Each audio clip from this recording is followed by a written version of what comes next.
Millionaire Hires Deaf Woman to exploit and humiliate her. But when he reviews the surveillance footage, the deaf cleaner left everyone stunned.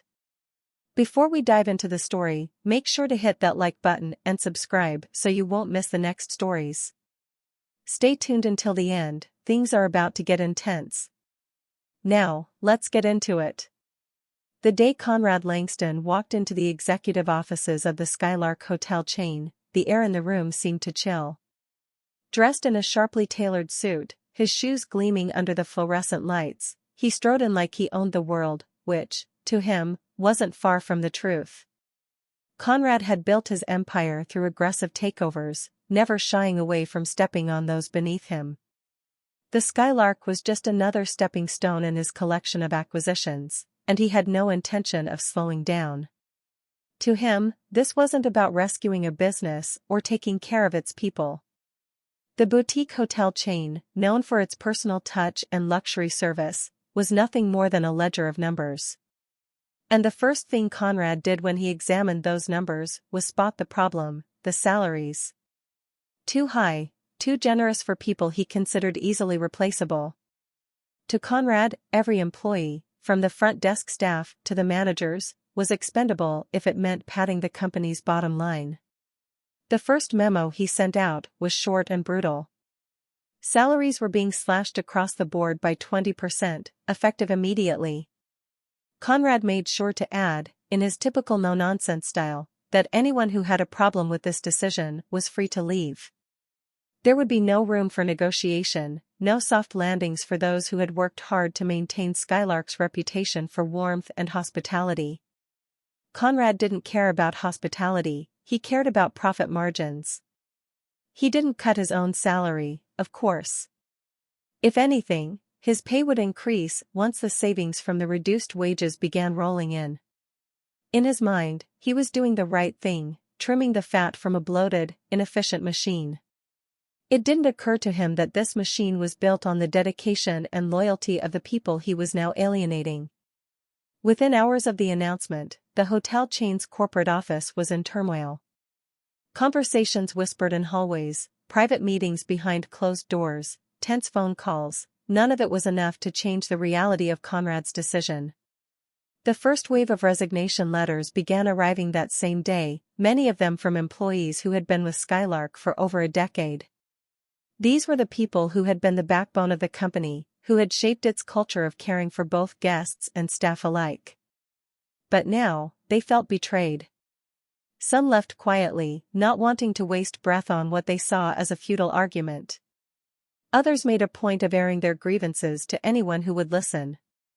One assistant manager, who had been at the Skylark's flagship property for over 15 years, ripped off his name badge and threw it on his desk before storming out. Let him run this place into the ground, he spat at his colleagues on his way out the door. But Conrad didn't flinch. He expected this reaction, even welcomed it.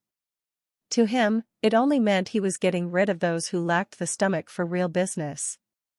If they're leaving, they were never committed in the first place, he said to himself. He watched the resignations pile up with an air of detachment, as though the people walking out of the company were irrelevant cogs in a machine. There was no sentimentality in business. Only results. For the employees who chose to stay, the atmosphere shifted drastically. The once collaborative and close-knit team found themselves working longer hours to make up for the vacancies. Conrad had slashed not only the salaries, but also the hiring budget, leaving them no chance to fill the roles that had been abandoned. The front desk staff, already overworked, found themselves doubling up on housekeeping duties. The housekeeping staff, stretched to the limit, were forced to skip their breaks just to keep up with guest demands. Meanwhile, Conrad watched it all unfold from his office, unconcerned. As long as the numbers continued to look good on paper, the human cost meant little to him. Conrad's assistant, Maria, tried to intervene, suggesting that perhaps cutting the wages all at once had been too harsh. "The employees are struggling, Conrad," she said softly during one of their meetings. "The guests are starting to notice. Complaints about service have gone up, and we've had several bad reviews online in just the last few days." Conrad barely looked up from his laptop. And? You think I should start handing out raises because someone had to wait 5 minutes longer for their room service? No, of course not, Maria replied, choosing her words carefully. She had seen how quickly Conrad could dismiss someone who pushed him too far. But morale is low. We could consider small incentives, maybe bonuses tied to performance? Conrad leaned back in his chair, his eyes narrowing. You don't make a business profitable by handing out rewards for mediocrity, Maria. If they can't handle the workload, they can walk out the door like the rest of them. This place will run just fine without them. Maria swallowed her retort and nodded, making a mental note to tread even more lightly in the future. Conrad was not a man who valued compassion, and she knew better than to push her luck. But even she couldn't deny the strain the staff was under. It was only a matter of time before something snapped. The effects of Conrad's decisions weren't limited to the employees. Guests, once drawn to Skylark for its boutique charm and personalized service, began to notice the cracks. Rooms weren't as pristine, wait times at the restaurant increased, and the once friendly atmosphere had turned stiff and impersonal. More and more, customers found their requests going unanswered, their complaints met with a frustrated sigh or a half-hearted apology. Conrad was too focused on cutting costs to see the bigger picture. He believed that as long as the company remained afloat financially, everything else was secondary. But what he didn't understand was that Skylark's success had never been built on spreadsheets and bottom lines, it had been built on the trust and loyalty of the people who worked there. And now, that foundation was crumbling. As the weeks passed, more employees left, unable to cope with the pressure. Conrad's cold and detached management style had turned what was once a vibrant and thriving company into a place where people clocked in and out without any passion or care for the job. The heart of Skylark was dying, and Conrad, blind to the real damage he was causing, was too focused on his profits to see it. Conrad Langston leaned back in his leather chair, twirling a pen between his fingers as his executive team droned on about the hotel's staffing shortages. The Skylark's workforce had dwindled to dangerous levels since his wage cuts, but that didn't bother him. In fact, he found it amusing that the staff hadn't toughened up to face the challenge. They were too soft, too attached to the cushy jobs they'd had before he came in and cleaned house. He would never admit it aloud, but he enjoyed watching them squirm under the pressure. We still haven't found anyone for the janitorial position, Maria said, her voice betraying a slight edge of frustration. We've put out listings, but no one's applying. The pay rate you approved is, well, let's just say it's not competitive. Conrad chuckled, low and dismissive. Competitive? We don't need to compete for someone to mop floors.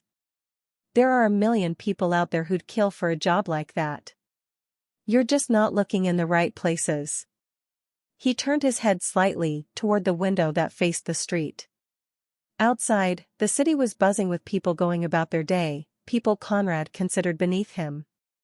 His eyes landed on a figure across the road, a woman bent over, picking up discarded bottles near the alley. Her clothes were worn, her hair pulled back in a messy knot. She moved with a sort of tired efficiency, sorting the bottles into a tattered bag slung over her shoulder. A slow smile crept across Conrad's face. There, he said, pointing lazily. There's your janitor. Maria followed his gaze, her brows furrowing in confusion. Excuse me? The woman out there. The one collecting bottles, Conrad said, waving his hand dismissively. Bring her in.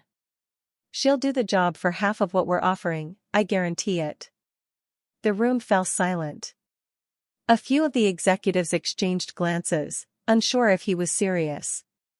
But Conrad's smile widened, his eyes gleaming with amusement.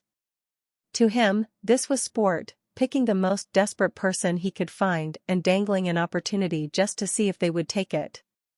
It was a game, and he was the one pulling all the strings.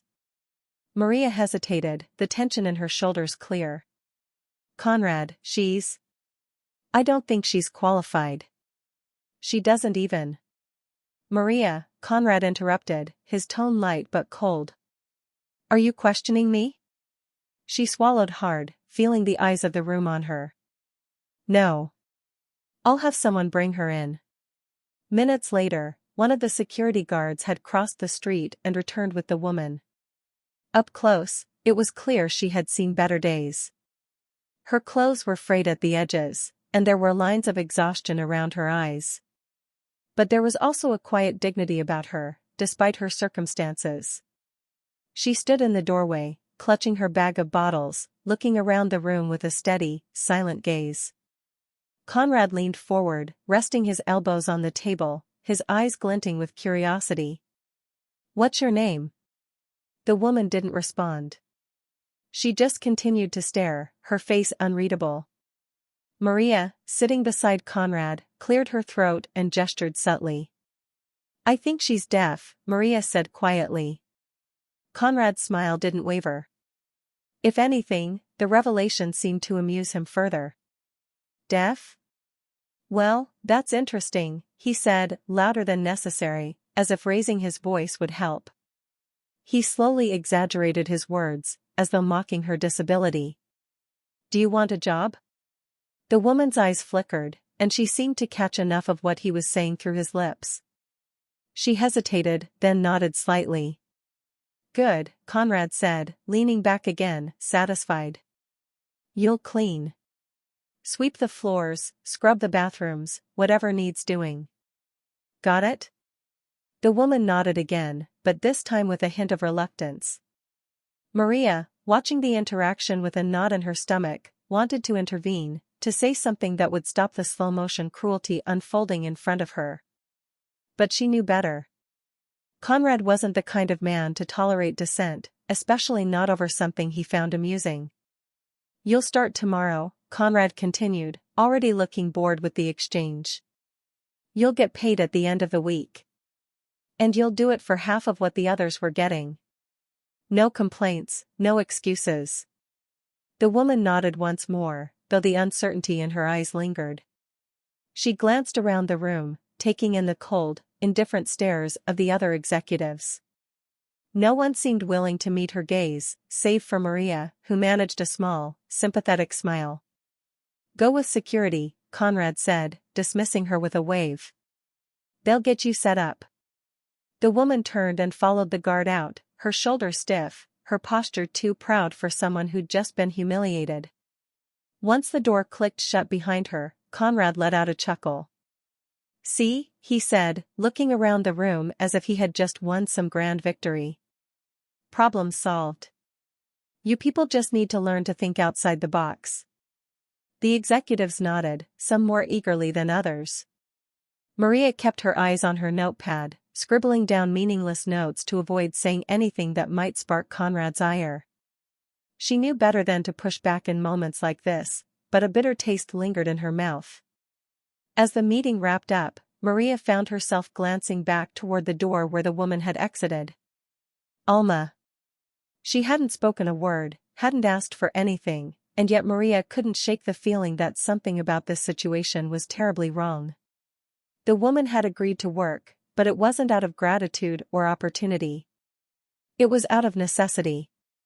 Conrad saw that as his triumph, but to Maria, it felt like something had been broken in that moment, something fundamental about the way people should be treated. But in Conrad's world, necessity was just another tool he could manipulate, another way to bend people to his will. And as the door closed behind them, he was already moving on to the next item on his agenda, leaving Alma's silent agreement behind him like it was nothing. Alma arrived at the Skylark Hotel early the next morning, clutching the worn strap of her canvas bag, her few belongings tucked inside. The building loomed over her, a picture of polished luxury that seemed to belong to another world entirely. But Alma wasn't here to belong, she was here to work. She reminded herself of that as she stepped through the gleaming glass doors, the faint scent of expensive cleaning products hanging in the air. The front desk clerk barely glanced at her as she entered, his fingers tapping away on the computer in front of him. Alma hesitated for a moment, unsure of where to go, but the security guard from the previous day soon spotted her and waved her over.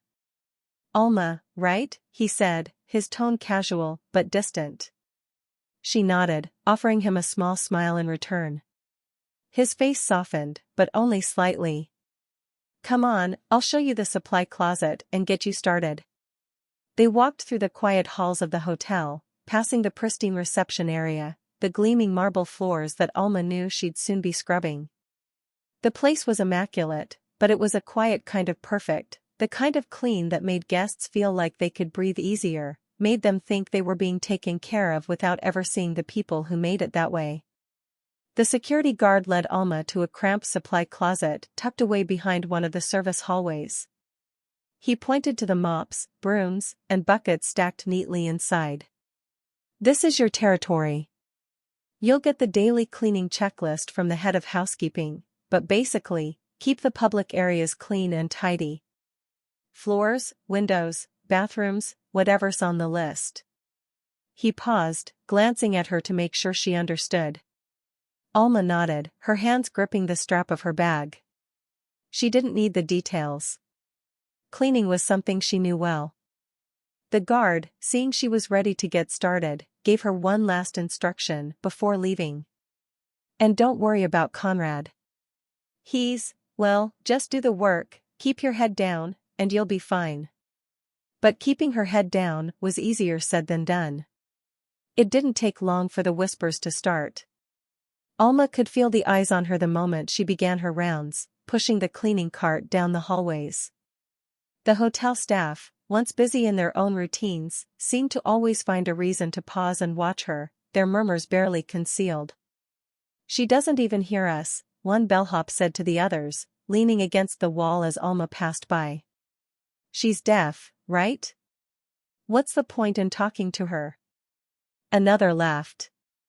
They got her from the street. Conrad probably didn't want to pay for anyone else. Alma heard only fragments, catching bits of their conversations when she saw their lips moving. But even when she couldn't hear them, the meaning was always clear. She could feel the mockery, the stares. The hotel staff treated her like she was invisible, or worse, like a nuisance they had to tolerate. Conrad, on the rare occasions she crossed paths with him, barely acknowledged her existence.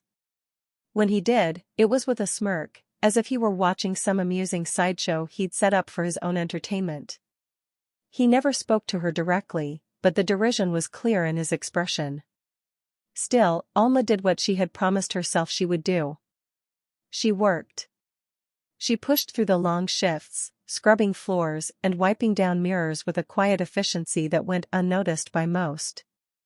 The hotel stayed immaculate, its surfaces gleaming, the result of Alma's unseen efforts.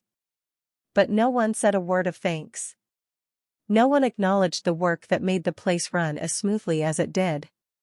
Though she remained mostly ignored, Alma's presence slowly began to shift things in the hotel.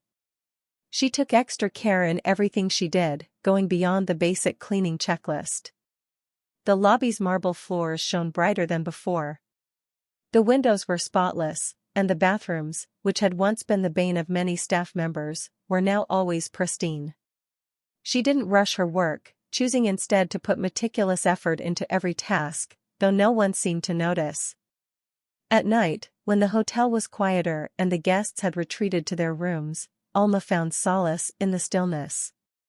She would mop the empty hallways, her movements rhythmic and steady, the repetitive nature of the work giving her time to think. It wasn't glamorous, but it was honest work, work that she knew how to do, and do well. Even when the staff continued to treat her as little more than a fixture, Alma didn't let their indifference or cruelty get to her. She had long since learned to draw strength from within. Life had never been easy for her, and the Skylark was just another place where she had to endure. She had learned long ago that kindness wasn't always guaranteed, and acceptance didn't come easily. But that didn't stop her from doing the best she could with what she had. For all their snide comments and dismissive behavior, the staff began to notice something in Alma's absence, even if they didn't say it outright. On the rare occasion that she wasn't able to clean an area on time or something was overlooked, they would immediately grumble. A trash bin left unemptied. A smudge on a glass door. The tiniest imperfection was suddenly glaring. It was a strange paradox. Her presence was almost invisible, yet the moment her work wasn't done, the void was palpable. Alma, the quiet woman who moved like a ghost through the hotel, had become the foundation of the building's operation, though few would ever admit it. But as weeks passed, her routine settled in. Alma continued to work with the same quiet dignity, enduring the sidelong glances, the casual cruelty of a few staff members who still saw her as nothing more than cheap labor.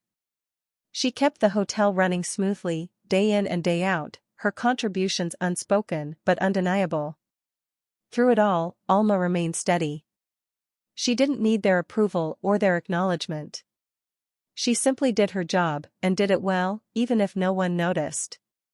It didn't happen all at once, but bit by bit, the Skylark Hotel began to change. It wasn't anything that Conrad or the staff could immediately put their finger on, but the difference was undeniable.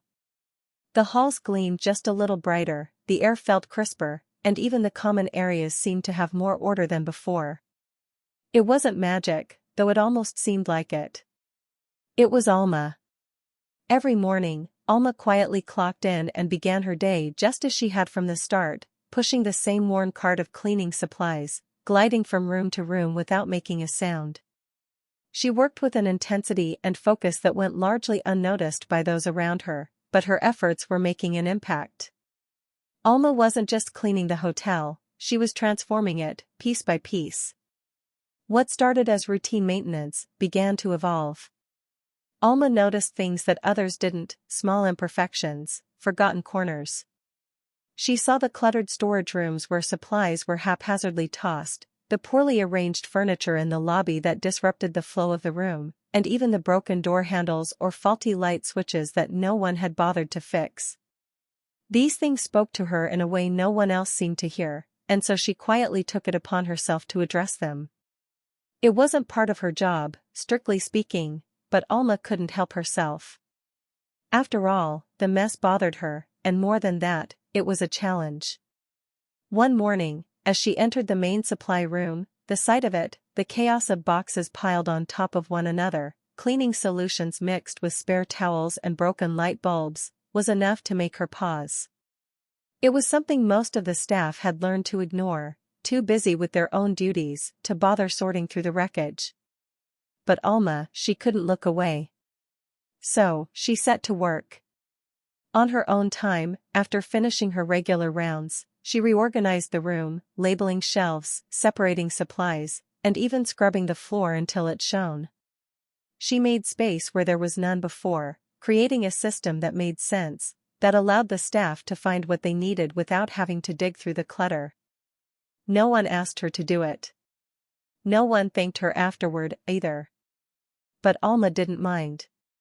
She wasn't doing it for recognition. Her efforts went unnoticed by most of the staff, though they certainly appreciated the suddenly pristine state of the supply room when they came in the next day. "About time someone cleaned up in here," one of the housekeepers muttered to no one in particular as she picked up fresh linens without having to wade through piles of junk. But Alma didn't stop there. If something was broken, and she could fix it, she did. Loose cabinet hinges, squeaky doors, burnt-out light bulbs, she tackled them all with quiet determination. She used the small toolkit that was kept in the back of the storage closet, teaching herself how to do basic repairs. Sometimes, it took her a few tries to get things right, but she wasn't afraid to make mistakes. The satisfaction of seeing things function properly again was all the reward she needed. One afternoon, Alma found herself in the staff lounge, a room that had long been neglected. The vending machine in the corner had been out of order for weeks, the chairs were always out of place, and a leak from the ceiling had created a water stain that no one had bothered to clean. She could have ignored it, after all, it wasn't her responsibility, but she didn't. By the end of the day, the chairs were arranged neatly, the stains scrubbed away, and she had somehow managed to get the vending machine back in working order. "Did maintenance finally fix that?" one of the clerks asked when the machine beeped back to life. The staff shrugged, assuming the repairs had been scheduled and completed by someone else. Alma, standing in the background, watched quietly, her hands wiping down the countertops as if nothing had happened. But it wasn't just about fixing things, it was about making the hotel a better place. Alma had a natural eye for detail, for design even. She noticed how the furniture in the lobby seemed to block the natural flow of traffic, creating awkward spaces that made guests uncomfortable. The couches and chairs were positioned in such a way that conversations felt stilted, the open floor plan disrupted by too many barriers. So one night, after the guests had gone to their rooms, Alma moved the furniture.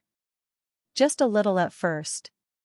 She rearranged the couches into a semicircle that allowed for easier conversation, shifted the chairs closer to the fireplace, and made sure the reading lights created a warm, inviting glow. It was subtle, but effective. The next day, guests lingered longer in the lobby, sitting comfortably in the newly arranged space. They didn't know what had changed, but they felt it. Even some of the staff noticed. Did the designers come in and move things around? Maria, Conrad's assistant, asked one morning as she walked through the lobby. Looks nicer somehow. But no one could pinpoint what exactly had shifted. It was just better. Alma never sought recognition for her work. She simply did it because it needed to be done, because she took pride in the spaces she cleaned and cared for. But while the staff may not have acknowledged her efforts out loud, they were starting to feel them. The hotel ran more smoothly, things worked the way they should, and everything just looked a little brighter. The guests, too, began to notice, complimenting the hotel on its cleanliness and the welcoming atmosphere. But for all her efforts, Alma remained in the background, her work appreciated but not attributed to her. Conrad certainly didn't notice, he rarely looked at anything other than the numbers on his spreadsheet. He still saw her as cheap labor, a convenience he had plucked off the street to solve a problem. But Alma didn't need his praise. She had turned the Skylark into something better, something more functional, without anyone even realizing it. And though her talents remained hidden in plain sight, the impact of her work was impossible to deny. Conrad Langston sat at his desk, frowning at the latest financial reports from the Skylark Hotel. The numbers didn't add up, at least not in the way he had expected. He had cut costs, slashed salaries, and squeezed every possible corner he could find, yet the hotel's profits remained stubbornly stagnant. Worse, some of the guest reviews had taken a downturn, complaints about service, long wait times, and of lack of personal touch that he couldn't quite understand. For someone like Conrad, who lived by the bottom line, this felt like a personal affront. The phone buzzed on his desk, but he ignored it, his eyes fixed on the spreadsheet in front of him. The staff had thinned, and the ones who remained were stretched too thin, but they should have been efficient by now. After all, hadn't he given them the motivation they needed? He had thought trimming the fat would lead to a lean, mean operation. Instead, the hotel seemed to be sagging under the pressure, and that infuriated him. He pushed back his chair and strode to the window, glaring down at the busy street below. His eyes briefly landed on the bench across from the hotel, where he had first spotted Alma that fateful day. The memory of hiring her still amused him, even though the joke seemed to be wearing thin. He hadn't expected her to last this long, and the fact that she had remained made her something of an irritation. Lazy, the lot of them, Conrad muttered to himself as he turned back to his desk. Alma's name had come up more than once in passing comments, but he wasn't inclined to pay attention. To him, she was nothing more than a convenient symbol of his own cost-cutting genius, a person who'd take whatever scraps he threw her way and still manage to keep the floors clean. Nothing more, nothing less. At the next staff meeting, Conrad's frustration was palpable. The conference room was cold, silent, as the heads of various departments sat waiting for him to begin. Maria sat closest to him, scribbling on her notepad, her eyes darting to Conrad every few moments, sensing the storm that was about to hit. Conrad flipped through a few pages of reports before tossing them on the table with a slap that made everyone in the room flinch. "This," he said, his voice low but sharp, "is unacceptable." No one dared speak. "We are supposed to be a high-end hotel." "High-end?" Conrad's voice began to rise. And yet I'm looking at guest reviews that read like complaints from a budget motel. Delays in room service. Dirty windows in the penthouse suite last week. A guest complained about the lobby not being inviting enough. This isn't a charity, people. It's a business. If we don't turn things around, we'll lose more clients. Maria bit her lip, her pen poised over her notebook, though she wasn't writing anything. I've given you all the tools you need to make this place work, Conrad continued, pacing in front of the room. I've cut costs, simplified things. What I haven't done is cut corners. But it looks like some of you have. His gaze flicked around the room, and for a moment, it landed on Alma, who stood quietly by the door, holding her cleaning supplies. She's been here longer than some of you, Conrad said with a smirk, jerking his chin toward Alma. I hired her for a laugh, and yet she's still standing. What's your excuse? The room shifted uncomfortably. Alma kept her head down, pretending not to notice the attention on her, though her fingers gripped the handle of her cart a little tighter. The other department heads exchanged glances, but no one spoke up. They had all seen the changes Alma had made, the improvements she had initiated in the background. Some of them had even started to rely on her subtle but effective contributions. But no one dared say it out loud, not while Conrad was in this mood. He wasn't interested in hearing about what was working, he only wanted to lash out at what wasn't. Work harder, Conrad demanded, pacing again. I don't care how you do it, but this hotel needs to be flawless by next month. If we don't start seeing better guest feedback, there will be consequences. His words lingered in the air, heavy and menacing, before he finally dismissed the staff with a flick of his hand. As they filed out, some glanced toward Alma with an awkward, almost apologetic look, but she didn't return their gaze. Instead, she quietly pushed her cart toward the lobby, as if nothing had happened. Despite all his bluster and complaints, Conrad didn't bother to check on the actual day-to-day workings of the hotel. He was too focused on the spreadsheets, too absorbed by what wasn't working, to realize that Alma had been doing far more than just mopping floors. Her rearrangements, her quiet repairs, her attention to the small details that made guests feel more comfortable, none of it was on Conrad's radar. He didn't care about the small stuff.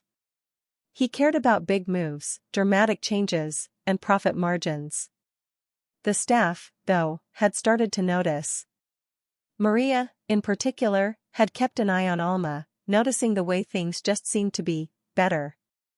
The storerooms were organized, the lobby felt warmer, and even the guests had started to linger longer, chatting in the newly arranged seating areas. Maria suspected Alma was behind it, but the idea of approaching her, of thanking her for doing what the rest of them hadn't thought to do, seemed impossible in the rigid world Conrad had built. The days passed, and the pressure on the staff grew. Conrad became more erratic, more unpredictable. He started micromanaging the few things he noticed, picking apart trivial issues, blaming his employees for things that were out of their control. He began firing off memos at odd hours, demanding updates, and questioning every decision made by his department heads. But through it all, Alma worked. She remained quiet, unnoticed by Conrad, as she continued to polish and fix and organize.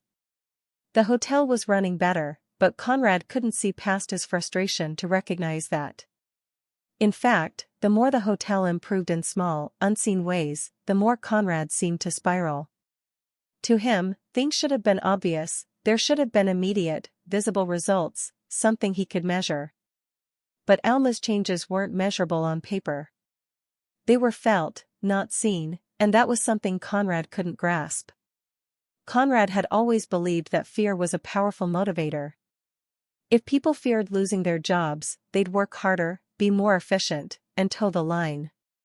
So when he felt the hotel wasn't performing up to his standards, despite his demands and threats, he decided it was time for something drastic. Something that would allow him to see exactly what his employees were doing when they thought no one was watching. With a smirk on his face, Conrad approved the installation of hidden surveillance cameras around the hotel. Not in the guest rooms, of course, he wasn't that reckless, but in the staff areas, hallways, and key service locations. He wanted eyes everywhere. The cameras would give him an unfiltered look into his employees' behavior, and if someone was slacking off, he'd catch them. More than that, he'd use the footage to humiliate those who weren't living up to his expectations. For Conrad, it was all about control. If they knew he was always watching, they wouldn't dare step out of line. The cameras went up quietly, without any fanfare. Only a few key staff members knew about them, and even they didn't know the full extent of where they'd been placed. Conrad preferred it that way. Secrecy meant surprise. The hotel continued to run, the staff unaware that every move was being recorded, every conversation potentially scrutinized. Conrad waited a few days before he started reviewing the footage. He was hoping to catch someone, anyone, slacking off, making mistakes, or taking advantage of the relaxed supervision they thought they had. He wanted proof that his frustration was justified, that his employees weren't working hard enough. Late one evening, Conrad sat in his office with the lights dimmed, his laptop open in front of him, and the camera feeds loaded onto his screen. He clicked through each recording with a critical eye, fast-forwarding through sections where nothing seemed amiss. The front desk staff were mostly efficient, but there were moments when they chatted a little too long, took breaks that stretched just beyond what Conrad thought was acceptable. He made mental notes of those he would confront later. As he continued clicking through the footage, fast-forwarding through hours of mundane work, something caught his eye. It was Alma. He almost skipped past her. After all, what could she possibly be doing besides cleaning? But instead of continuing his search for someone to blame, he paused and watched. At first, what he saw didn't surprise him. Alma was going about her usual duties, mopping the floors, wiping down surfaces, and quietly moving from one task to the next with her usual efficiency.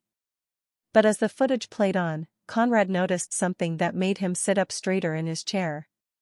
It wasn't just that Alma was doing her job well, she was doing far more than her job. In one clip, she was in one of the guest rooms, cleaning as expected.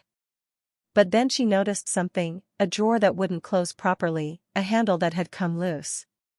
Instead of ignoring it or reporting it to maintenance, Alma took out a small screwdriver from her cart and fixed it herself. The drawer slid smoothly back into place, and Alma moved on without a second thought. Conrad leaned forward, eyes narrowing. That wasn't her job. He clicked through the footage faster, curious now. In another clip, Alma was rearranging furniture in the lobby, adjusting the placement of chairs and tables with precision. She stepped back, eyeing the space critically, then shifted a chair slightly to the left. It was subtle, but the room suddenly felt more open, more welcoming. And it wasn't just furniture. In another section of footage, Alma was seen quietly fixing a broken light fixture in the staff lounge, then cleaning up the cluttered area, organizing it in a way that no one had thought to do before. She moved quickly, silently, without drawing any attention to herself. Conrad's hand hovered over the mouse as he processed what he was seeing. Alma wasn't just a cleaner, she was practically running the maintenance and upkeep of the hotel by herself. And no one, including Conrad, had noticed. Conrad sat back in his chair, stunned. This was not what he had expected. He had hired Alma as a joke, a way to cut costs and prove a point. Yet here she was, doing the work of multiple people without asking for anything in return. She had fixed broken equipment, reorganized spaces to make them more functional, and gone far beyond the responsibilities he had given her. And she had done it all without complaint, without recognition, and without anyone even knowing. For a moment, Conrad felt something unfamiliar, a pang of discomfort. He had spent weeks mocking Alma, belittling her in front of the staff, thinking she was nothing more than a cheap solution to a problem he didn't care about. But now, as he watched the footage, he couldn't deny that she had single-handedly improved the hotel in ways that his managerial tactics had failed to do. He clicked through more footage, searching for more evidence, and found it again and again. Alma was everywhere, making small but significant improvements, solving problems before they even became noticeable. The hotel was running smoothly not because of his cost-cutting measures, but because of Alma's quiet dedication. Conrad stared at the screen, his mind racing. He couldn't figure out what to do with this information. On one hand, he was impressed, though he'd never admit it out loud. Alma had outsmarted him in a way he hadn't expected. She had found a way to make the hotel better without relying on anyone else, without expecting anything in return. On the other hand, this revelation angered him. Alma wasn't supposed to be the hero of this story. She was supposed to be a cautionary tale, a reminder to the other staff of how replaceable they all were. But now? Now he wasn't sure how to react. Conrad closed the laptop, his jaw tight with frustration. He had been looking for proof of his employees' laziness, their incompetence, and instead, he had found proof of Alma's quiet brilliance. It wasn't what he had wanted, but it was what he had to face. The Skylark Hotel staff gathered in the conference room, the mood tense and uneasy. An emergency meeting called by Conrad Langston never meant anything good. They had all felt the tightening grip of his frustrations over the past few weeks, with whispered warnings spreading like wildfire among the employees. No one knew exactly what he wanted to address this time, but whatever it was, they were sure it wouldn't be pleasant. Conrad sat at the head of the long table, his face impassive, fingers drumming lightly on the polished wood as he waited for everyone to settle in. Maria sat to his left, her expression tight, offering no clues as to what was about to unfold. Alma stood near the door, her head slightly bowed, her usual quiet presence blending into the background as it always did. Once the last person slipped into their seat, Conrad straightened in his chair, his eyes scanning the room. His voice, when it came, was calm but carried the weight of someone holding back an undercurrent of frustration. I called this meeting because there are things happening in this hotel, things that I'm not happy with, he began, his gaze sharp as it moved from one face to the next. The performance here has been lacking. We've had complaints from guests, slow service, maintenance issues left unresolved. All of this is costing us money. The room was silent, the staff exchanging uneasy glances. Conrad's tone wasn't new, this was his typical approach, starting with a verbal assault to put everyone on edge. But today felt different. Today, there was something behind his words that hinted at more. I've been watching, Conrad continued, a small smirk forming on his lips. And I've caught some things on camera that I think you should all see. At the mention of the cameras, a ripple of discomfort passed through the room. Most of the staff hadn't known about the hidden surveillance until now, and the realization that they had been watched in secret made them sit up straighter, nerves tingling. Conrad turned to Maria, who quietly pressed play on the laptop connected to the large screen at the front of the room. The video feed flickered to life, showing a familiar scene, the lobby of the Skylark, mid-morning, with guests milling about, and Alma, pushing her cleaning cart across the floor. At first, the footage showed nothing extraordinary. Alma moved as she always did, efficient, silent, unobtrusive. She swept the floors, dusted surfaces, and wiped down windows. But then, something changed. The camera caught Alma pausing at one of the guest room doors. She noticed something off, a loose doorknob, and, without hesitation, pulled out a small screwdriver from her cart and tightened it. She tested the knob, ensuring it worked properly, then moved on without drawing any attention to herself. The staff stared at the screen, murmurs rising. Conrad didn't stop the video. The footage cut to another clip, showing Alma quietly rearranging the chairs and tables in the lobby, making the space flow more naturally. The subtle change in the layout had gone unnoticed by most, but now, seeing it from above, it was obvious how much more functional the room had become. Clip after clip played, revealing moments where Alma stepped in and fixed things no one else had bothered to report, burnt-out light bulbs, broken furniture, cluttered storage rooms.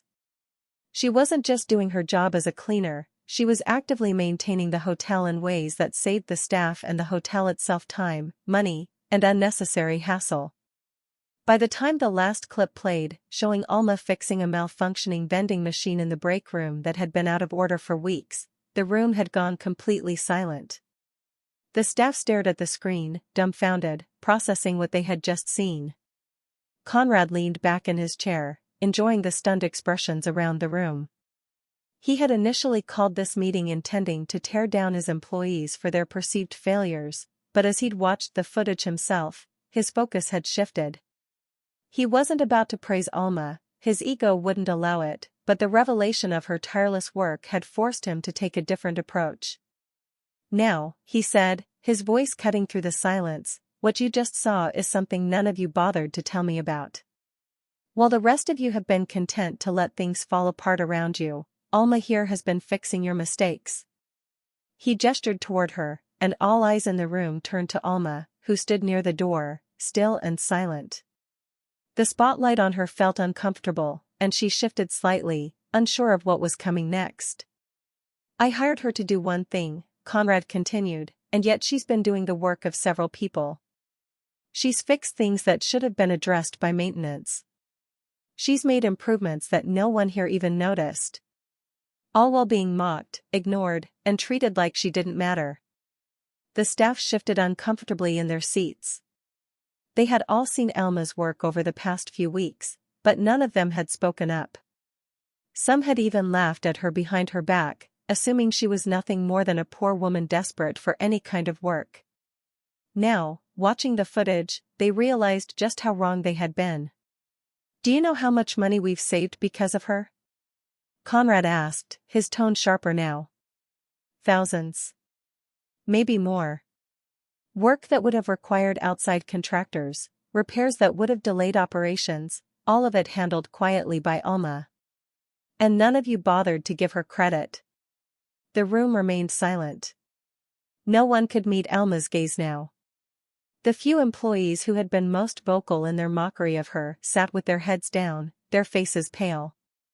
Maria, seated next to Conrad, had her own emotions roiling under the surface. She had noticed Alma's efforts weeks ago, but hadn't said anything, unsure of how it would be received. Now, watching Conrad's performance, she felt a mix of admiration for Alma and shame for the way the hotel had treated her. "Alma," Conrad said finally, turning his full attention to her. "You've been doing more for this hotel than anyone here. And that ends today." For a brief moment, a flicker of fear crossed Alma's face. Had she overstepped? Was this Conrad's way of saying she had been out of line? "You'll no longer be handling these extra duties," Conrad continued, his expression unreadable. "Because I'm promoting you. Effective immediately, you'll be in charge of hotel operations. You'll work directly with Maria and the rest of the staff to ensure this place runs smoothly, like it should have been from the start." The room erupted in a mix of gasps and whispers. Alma stood frozen, unsure how to respond. Conrad's words seemed almost surreal. "Let this be a lesson to all of you," Conrad said, his gaze sweeping the room one final time. "It's the people you least expect who make the biggest difference." And with that, the meeting was over. The staff began to file out, their minds reeling from what they had just witnessed. But one thing was clear: Alma, the quiet, unnoticed woman who had been mocked and ignored, had just become the heart of the Skylark Hotel's future. Conrad Langston sat alone in his office, staring out the large window that overlooked the busy street below. The hotel's sleek glass facade reflected the world outside, but inside, the world was shifting in ways Conrad had never anticipated. For the first time in as long as he could remember, Conrad felt the uneasy pang of humility. The emergency meeting had ended hours ago, but the weight of it still hung heavy on his chest. He couldn't shake the image of Alma standing at the back of the room, quiet and unassuming, while the rest of the staff sat in stunned silence. How had he been so blind? He'd hired her as a joke, expecting her to be nothing more than a temporary solution to a problem he didn't care enough to solve. Yet here she was, the backbone of his hotel, the one person who had been holding everything together while he was too focused on the numbers to see the bigger picture. He had never considered himself a man prone to reflection. Business was simple: profits went up or down, people came and went. It wasn't personal. But watching the footage of Alma quietly repairing, reorganizing, and improving the hotel, Conrad couldn't help but feel a pang of something unfamiliar, something almost regretful. He had mocked her, underestimated her, treated her like she was invisible. And all the while, she had been quietly saving his hotel from crumbling. He stood up abruptly, the leather chair creaking under his weight as he paced the length of his office. He hated feeling out of control, hated the idea that he had missed something so important. But there was no denying the truth. Alma was far more than he had given her credit for, and it was time to face that fact. Conrad glanced at the clock on his desk. It was late, but Alma would still be here. She always stayed late, finishing her work long after most of the staff had gone home.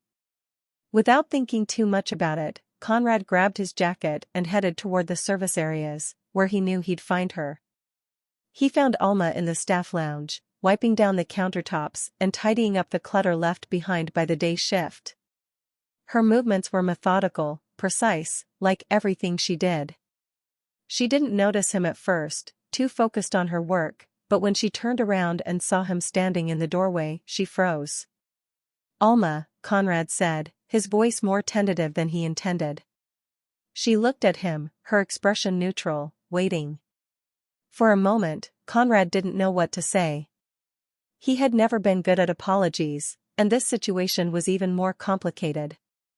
How did you apologize to someone for underestimating them, for mocking them without a second thought? He wasn't even sure where to begin. He started, rubbing the back of his neck awkwardly. "I wanted to talk to you about earlier." Alma didn't move, but she didn't turn away either. She stood there, quietly waiting, her eyes steady on his. Conrad cleared his throat and forced himself to continue. "I'm not good at this sort of thing, so I'll just say it straight. I was wrong. About you. About everything." He paused, trying to gauge her reaction, but Alma remained impassive. He wasn't sure if she could read his lips clearly, but she was watching him carefully, her brow furrowed just slightly. "I hired you because I thought, well, it doesn't matter why. What matters is that I was wrong. You've done more for this hotel than anyone else, and I didn't see it. I didn't appreciate it." The words felt clumsy on his tongue, but at least they were out now. "You've held this place together while I was too busy trying to force things my way. And for that, I owe you an apology." There. He'd said it. The apology hung between them, awkward and unfinished, but it was the best he could manage. Alma didn't respond right away. She looked at him for a long moment, her expression unreadable. Then, slowly, she nodded, just once, a small, almost imperceptible movement. It wasn't much, but Conrad felt an odd sense of relief wash over him. "I also wanted to talk to you about something else," he said, shifting gears, eager to move past the uncomfortable part of the conversation. "I want to offer you a promotion. Something more suited to your skills." Alma blinked, clearly surprised, though she didn't say anything. Conrad pressed on, gaining a little confidence now. "You've been doing more than just cleaning. I've seen it, fixing things, improving the way the hotel operates, making changes that I didn't even notice but should have. You've been running this place behind the scenes, and I think it's time you got the recognition for that. I want to make you the new operations manager." Alma's eyes widened slightly. She hadn't expected this. Not from Conrad, not after everything that had happened. She studied his face for a moment, trying to read whether he was serious or if this was just another one of his games. But he looked sincere, uncomfortable, yes, but sincere. "I know it's a lot to think about," Conrad added quickly, suddenly unsure if he'd overstepped. "But you're more than capable. And you've already been doing half the job anyway. This just makes it official." Alma still didn't speak, but her expression softened just a little. She looked down, her hands fidgeting slightly with the rag she held, and then she nodded again, this time with more certainty. Conrad felt a strange sense of satisfaction. He hadn't expected this conversation to go well, but somehow, it had. Alma had accepted his apology, at least, as much as he could expect, and she was willing to consider the promotion. It wasn't everything, but it was a start. Good, Conrad said, trying to regain some of his usual confidence. I'll have Maria draw up the paperwork. You'll be working directly with me from now on, overseeing the day-to-day operations. We'll talk more about the details later. Alma nodded once more, and Conrad turned to leave, but something stopped him at the door. He turned back, glancing over his shoulder at her. And Alma, he added, his voice softer now. Thank you. For everything. She didn't say anything, but this time, she smiled. Just a small, quiet smile, but it was enough. Alma stood in the hallway of the Skylark Hotel, the familiar hum of daily operations surrounding her. Only now, things felt different. She'd been promoted before, in different jobs, in different places, but this was something else. This was the first time anyone had ever truly noticed her work, her skills, her dedication, and rewarded it. Even though the road to this point had been rocky, Alma was ready. She hadn't sought out this role, but it fit her naturally, like a jacket she hadn't realized was hanging in her closet all along. The promotion had come with its challenges, of course. Alma wasn't one for grand gestures or loud proclamations, but she knew the staff had seen her in a certain way for too long. Some of them, the ones who had once laughed behind her back, still carried the same expressions of doubt. A few even resented her new position, feeling like they should have been considered before her. She felt those stares, but she'd learned long ago how to move past them. What mattered now was what she could do. She started small, meeting with each department head individually, listening to their concerns, and asking them what they needed. Some approached her with hesitation, others with awkward apologies for things they had said or done in the past. Alma accepted them with grace, but didn't linger on them. She wasn't here to dwell on the past, she was here to make things work. Within the first few weeks, Alma's impact became obvious. She approached the hotel's daily operations with the same attention to detail she had used when scrubbing floors and fixing broken furniture. Only now, she had the authority to streamline processes and implement real changes. She started in the areas she knew best, the physical spaces of the hotel. The cluttered storerooms were reorganized, not just by her, but by a team she'd trained to handle the details with the same care she had always given. Guest room layouts were subtly adjusted to enhance both comfort and style, and the maintenance schedule was tightened so that small problems didn't become bigger ones down the line. These were small, quiet changes, but they added up quickly. The front desk, too, was reorganized. Alma noticed how stressed the receptionists often were, juggling multiple tasks at once while trying to remain pleasant for guests. She worked with them to create a more efficient check-in process, delegating tasks that could be handled by other staff, freeing up time for genuine interaction with guests. In a hotel, those brief moments of kindness made all the difference. Within a month, the first wave of guest reviews came in, and they were glowing. People noted how clean and welcoming the hotel felt, how they felt cared for by the staff, and how efficient everything seemed to run. Alma read those reviews quietly, a small smile tugging at the corners of her mouth. She didn't need praise from the guests, but seeing their satisfaction was enough to keep her pushing forward. Conrad, meanwhile, watched Alma's progress with a mix of admiration and discomfort. He wasn't used to being wrong, certainly not about people. And while he had given Alma the promotion, part of him still bristled at how the whole thing had played out. He liked to think of himself as a man in control, someone who could see the bigger picture. Yet here was Alma, a woman he had hired without a second thought, quietly proving him wrong at every turn. Still, Conrad couldn't deny the results.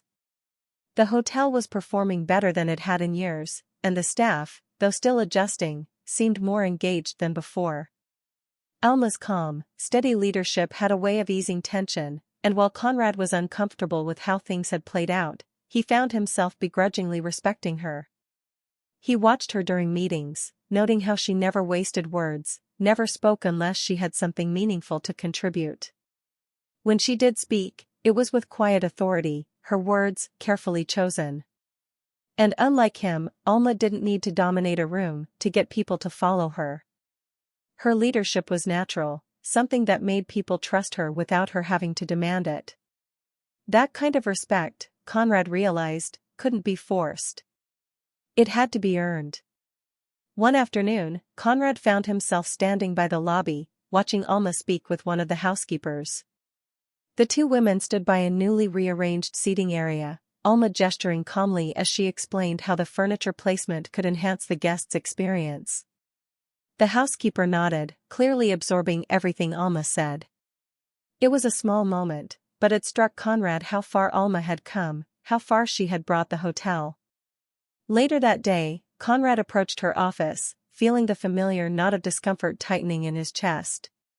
He knocked lightly, and when Alma looked up from her work, he stepped inside. "How's it going?" he asked, trying for a casual tone. Alma gave him a small nod and gestured to the paperwork in front of her. "Busy," she said simply, her voice steady, though he could tell she wasn't entirely at ease. Conrad nodded, lingering awkwardly in the doorway. "I've been looking at the latest reviews," he said, stuffing his hands in his pockets. "They're good. Really good." Alma smiled slightly but didn't respond, her eyes meeting his with quiet expectation. "Look, I know I didn't handle things the best way when you first came on board," Conrad admitted, his voice dropping. "But you've done more for this place than I ever expected. More than I even realized was possible." Alma's smile grew, just a little, and she nodded, accepting his words without comment. She didn't need a lengthy explanation or apology. His acknowledgement was enough. "You've earned this," Conrad said, a touch of respect coloring his voice. "I know it's been an adjustment for everyone, but you've done an incredible job." Alma's eyes softened, and she gave him a small nod of appreciation. Conrad took a breath, then added, "I'll try to stay out of your way from now on. You seem to know what you're doing better than I do." It was the closest thing to a compliment Conrad could muster, and Alma seemed to understand that. She nodded again, her smile gentle but clear. As Conrad left her office, he felt a shift in his perspective, something small but significant. Alma wasn't just someone who had exceeded his expectations, she had shown him a different way of leading, of managing people, and for the first time, Conrad found himself learning from someone he had once written off. It wasn't an easy pill to swallow, but it was one he knew he had to. The seasons had shifted by the time the Skylark Hotel settled into its new rhythm. What had once been a place plagued by silent tensions and festering frustrations had transformed into something far greater under Alma's quiet, determined leadership. The small but significant changes she had implemented over the past few months had not only revived the hotel's operations, but had also breathed new life into its staff. Where there had once been whispers of doubt and resentment, there was now a sense of unity, a shared purpose that echoed through the halls. The lobby, which had once felt cold and disconnected, was now a space that guests lingered in, sipping coffee, reading newspapers, and chatting with one another in the newly arranged seating area. The front desk staff greeted each guest with genuine warmth, their previous stress eased by the systems Alma had put in place. The housekeeping team worked more efficiently, and the maintenance crew, once bogged down by an endless list of repairs, now functioned with a sense of pride, knowing that Alma's watchful eye would catch any issue before it spiraled out of control. Even the hotel's online reviews, which had once been a point of contention, had turned into glowing testimonials. Guests praised everything from the seamless check-in process to the cleanliness of the rooms.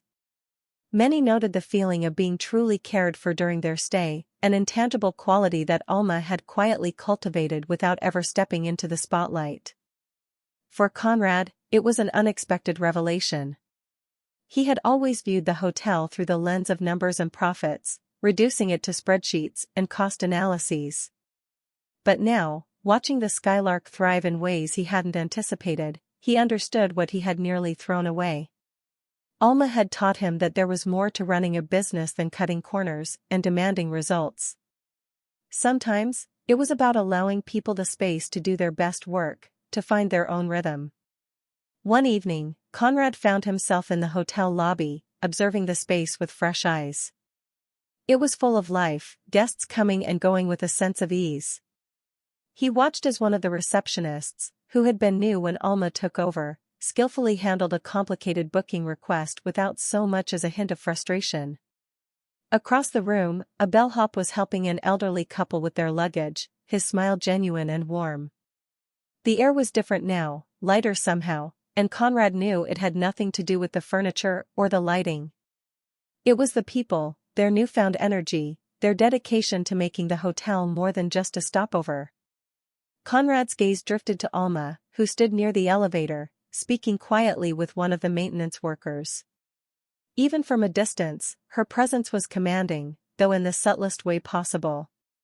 She didn't need to raise her voice, didn't need to demand respect, it was given to her naturally. Watching her, Conrad felt a familiar pang of discomfort. It wasn't regret exactly, but something close to it.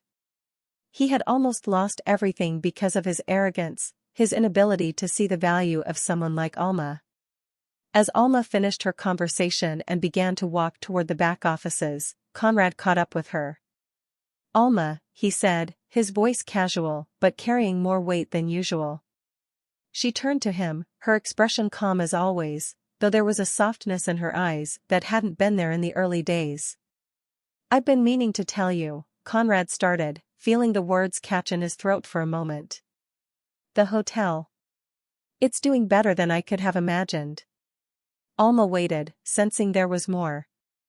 "I almost ruined this place," Conrad admitted, his voice quieter now. "If it weren't for you, we wouldn't be standing here." "You saved this hotel, Alma." She looked at him for a long moment, her eyes searching his. She had heard words like this before, apologies wrapped in compliments, but this time, there was something genuine in his tone, something unguarded. "You gave me the chance," she said simply, and for Alma, that was the truth. She hadn't needed grand gestures or long-winded speeches. What she needed was the opportunity to prove herself, and Conrad, begrudgingly or not, had given her that. It was enough. Conrad nodded, grateful for her grace, for the way she always managed to make things seem so simple. He was still learning, still figuring out how to navigate this new dynamic, but for once, he felt like he was on the right path. "You've earned the respect of everyone here," Conrad said, glancing around the bustling lobby. "And mine too. I wanted you to know that." Alma offered him a small smile, not one of triumph, but of quiet acknowledgement. She wasn't in this for the accolades. Her satisfaction came from the work, from knowing that she had made something better, more efficient, and more humane. That was enough for her.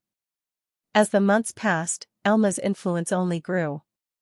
The staff began to approach her not just with questions about their tasks, but with ideas, suggestions on how to make things even better. And she listened, always encouraging them to take ownership of their roles, to take pride in their contributions. Alma wasn't just running the hotel, she was inspiring it, helping the people around her see their own worth in a way that few leaders ever could. Guests began to recognize her too, though not in the way one might recognize a CEO or a front-facing executive. They didn't know her by name, but they felt her presence in the way things ran smoothly, in the way problems seemed to fix themselves before they even became noticeable. Alma had become the invisible thread that tied everything together, a symbol of quiet strength and resilience. And though she never sought the limelight, it found her in small, meaningful ways. A guest would ask for her specifically, mentioning that they had heard about her from another guest. A staff member would publicly thank her during a meeting, acknowledging that her guidance had made their job easier. Even Conrad, in his own way, would step back and defer to her expertise, a silent gesture of respect that didn't go unnoticed by anyone. The once deafened silence around Alma had been replaced with admiration, not just for her work, but for who she was. She had shown everyone, Conrad included, that value didn't come from appearances or from fitting into preconceived molds. It came from within, from the work itself, from dedication and heart. As the Skylark Hotel continued to thrive, Alma remained a constant, a quiet leader who had proven that true strength didn't need to shout to be heard.